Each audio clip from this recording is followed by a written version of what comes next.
ये बढ़ते हैं आज की कहानी की ओर। आज की कहानी उस समय की है जब यातायात के अधिक साधन नहीं हुआ करते थे। उस समय के लोग अधिकतर यात्रा पैदल ही किया करते थे। चंदोसी यूपी के रहने वाले विभूति जी अपनी बेटी के गांव बेटा आए हुए थे। उन्हें यहाँ आए 1 हफ्ता बीत चुका था। अब वो वहाँ से चंदोसी वापस लौटने का फैसला करते हैं और अगली सुबह तड़के ही निकल जाते हैं। शाम होने तक विभूति जी अपने दोस्त के गांव पहुंच गए। काफी लंबे सफर के बाद वो बेहद थक चुके थे। साथ ही रात भी होने लगी थी और आगे का रास्ता रात के समय सुरक्षित भी नहीं था। लिहाजन वो वहीं अपने दोस्त के गांव में ही रुकने का फैसला करते हैं। विभूति जी के दोस्त ने विभूति जी की काफी खातिरदारी की। रात का खाना खाकर वो वहीं सो गए। मुर्गे की बांग सुनते ही विभूति जी की नींद खुल जाती है। वह उठकर देखते हैं कि अभी भी सब लोग सो ही रहे हैं। उन्होंने यह सोचकर अपने दोस्त को नहीं जगाया कि अगर उसे जगाया तो बिना नाश्ता पानी किए जाने नहीं देगा, जिससे उन्हें देर हो जाएगी। लिहाजन वह बिना किसी को जगाए वहां से निकल जाते हैं। उन्हें लगा कि घर पहुंचते पहुंचते सूरज निकल आएगा। अब वो गांव के उस रास्ते पर पहुंचते हैं जहां से उनके घर का रास्ता लगभग 3 किलोमीटर रह जाता है। वो आगे बढ़ ही रहे थे कि उन्हें रास्ते के किनारे कोई बैठा हुआ नजर आया। जब वो उसके पास पहुंचे तो पाया कि वो एक लड़की थी जो रो रही थी। विभूति जी ने उस लड़की से पूछा, क्या बात है बेटी, तुम क्यों रो रही हो? इस पर उस लड़की ने रोते हुए कहा कि उसके पति ने उसे घर से निकाल दिया है। वो अक्सर उसे मारता पीटता है। जब विभूति जी ने उस लड़की की बात सुनी तो उन्हें उस पर दया आ गई। उन्हें लगा कि सुनसान रास्ते पर अकेली लड़की के साथ कुछ भी हो सकता है।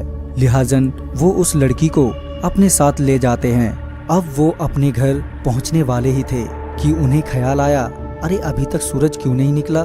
मैं तो घर भी पहुंचने वाला हूँ। अगले ही कुछ मिनटों में वो अपने घर पहुंच जाते हैं जहां उनकी बेटी काजल ने दरवाजा खोला। बेटी ने दरवाजा खोलते ही पूछा, पापा इतनी रात गए ही आ गए? इस पर विभूति जी ने जवाब दिया, रात कहाँ हो रही है, सुबह तो हो चुकी है, तुम लोग सोते रहो बस। इस पर उनकी बेटी कहती है कि नहीं पिताजी, अभी सुबह नहीं हुई, अभी रात के 2:30 ही बज रहे हैं। तभी काजल की नज़र उस लड़की पर पड़ी और काजल ने पिताजी से पूछा, पिताजी आपके साथ ये लड़की कौन है? इस पर काजल के पिताजी ने कहा, इस बारे में सुबह बात करेंगे, अभी इसे अपने साथ ले जाओ। सुबह होते ही विभूति जी ने अपने बेटा बेटी से सब कुछ बता दिया। साथ ही कहा, अब से ये हमारे साथ ही रहेगी, तुम लोग इसे अपनी बहन ही समझना। उस लड़की के आते ही अगली सुबह विभूति जी के घर में 2 बकरियां मर गईं और उसके अगले दिन ही उनकी 1 भैंस भी मर गई। ये सिलसिला अगले कुछ दिनों तक चलता रहा, जिसमें उनके काफी पालतू पशु मारे गए।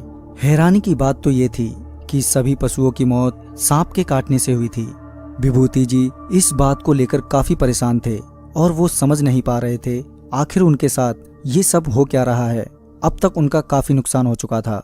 इसी सिलसिले में वो गांव के पंडित से मिलते हैं और उन्हें सारी बात बताते हुए इस समस्या का समाधान पूछते हैं। इस पर पंडित जी विभूति जी को अगले दिन आने के लिए कहते हैं। जब अगले दिन विभूति जी पंडित जी से मिलते हैं तो पंडित जी बताते हैं कि इन सब मौतों का कारण वो लड़की है जिसे विभूति जी घर ले आए थे। आगे पंडित जी बताते हुए कहते हैं कि दरअसल वह कोई साधारण लड़की नहीं बल्कि एक नागिन है। इस पे विभूति जी बुरी तरह से चौंकते हुए कहते हैं कि नहीं पंडित जी, वो कोई नागिन नहीं है, वो तो एक साधारण सी लड़की है। भले ही उसके आने के बाद ये सब हुआ हो, मगर उसे इन सब घटनाओं का जिम्मेदार ठहराना ठीक नहीं। पंडित जी ने कहा कि मुझे पता था तुम्हें मेरी बातों पर विश्वास नहीं होगा, अब तुम मेरी बात ध्यान से सुनो। आज रात किसी जानवर की नहीं बल्कि तुम्हारे बेटा या बेटी में से किसी एक की जान को खतरा है। अगर तुम अपने बच्चों की जान बचाना चाहते हो तो वो ही करो जो मैं कहता हूँ। आज रात तुम सोना नहीं, तुम उस लड़की पर चुपके से नजर बनाए रखना। जब वो देर रात अपने रूप में आएगी तो वो सबसे पहले तुम्हारे बेटा या बेटी में से एक को डसेगी और डसने के बाद वो पानी पिएगी।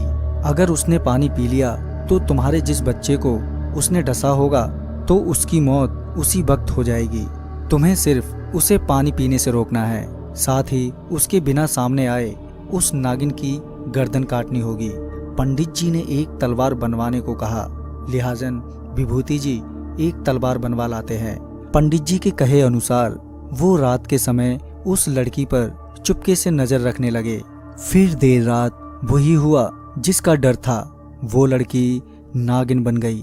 फिर काजल के कमरे की ओर बढ़ी। इस बीच विभूति जी ने घर के सभी पानी के बर्तनों को अच्छे से ढक दिया था। जैसा कि पंडित जी ने बताया था कि वो डसने के बाद पानी पिएगी, उसे पानी पीने से रोकना है। थोड़ी ही देर में काजल की चीखने की आवाज आई।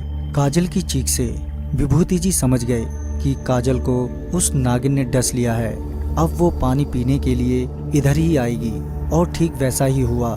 थोड़ी ही देर में नागिन पानी के बर्तनों के पास मंडराने लगी, परंतु वो पानी पी नहीं पाई क्योंकि बर्तन अच्छे से ढके हुए थे। तभी नागिन घर के थोड़ी दूरी पर मौजूद एक तालाब की ओर बढ़ती है और विभूति जी तलवार लिए उस नागिन के पीछे पीछे जाने लगे। जैसे ही नागिन को आहट हुई कि पीछे से कोई आ रहा है कि तभी विभूति जी ने उस तलवार से उस नागिन की गर्दन काट दी और इस तरह से उस दिन काजल की जान बच गई और विभूति जी को उस नागिन से छुटकारा भी मिल गया।